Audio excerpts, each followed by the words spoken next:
आउज़ बिल्लाहि मिनश शैतानिर रजीम, बिस्मिल्लाहिर रहमानिर रहीम। मैं हूँ हिना और आप देख रहे हैं लर्न टाइम विद हिना। आज का जो हमारा टॉपिक है वो है वालिदैन की नाफरमानी। पूरी कायनात में किसी का इतना एहसान नहीं होगा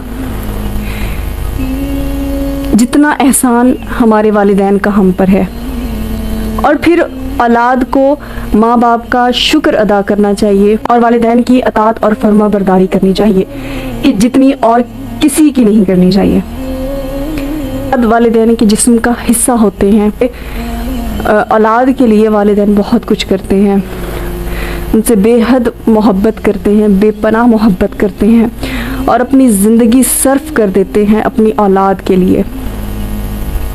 अपनी औलाद को हर छोटी बड़ी उनकी जो है ख्वाहिश पूरी करते हैं। औलाद की सारी ज़िंदगी अपनी औलाद के लिए कमाते हैं, अपनी सारी जमा पूंजी खुशी से औलाद पे लगा देते हैं।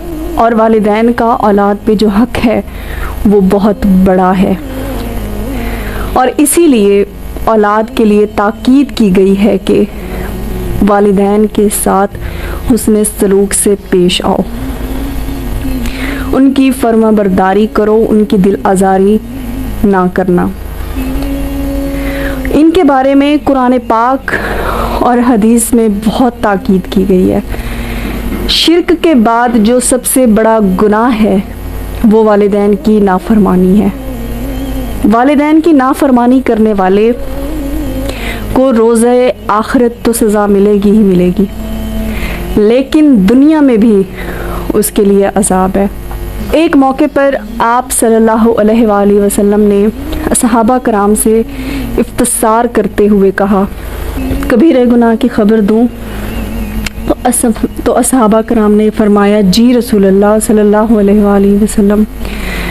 तो आप सल्लल्लाहु अलैहि वसल्लम ने कहा, शिर्क के बाद वालिदैन की नाफरमानी कबीरा गुनाह है। रिवायत सही बुखारी हदीस नंबर 6675। याद रहे कि वालिदैन के नाफरमान की दुनिया तो तबाह होती ही है, साथ में इसकी आखिरत भी बर्बाद होती है।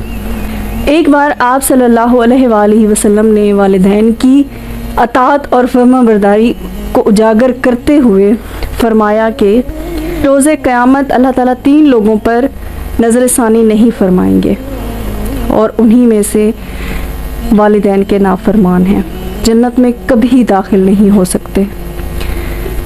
इनमें से एक वालिदैन का नाफरमान होगा। इससे ये साबित होता है कि हमें अपने वालिदैन की नाफरमानी नहीं करनी, उनका दिल नहीं दुखाना, उनको गमज़दा नहीं करना, उनके साथ हुस्न सलूक से पेश आना है। मेरी आज का टॉपिक आपको पसंद आया होगा। अगर पसंद आया है तो मेरे चैनल को सब्सक्राइब करें, मेरी वीडियो को लाइक करें और अपने अजीज़ व अकारब तक मेरी ये वीडियो शेयर कर दें। अल्लाह हाफ़िज़।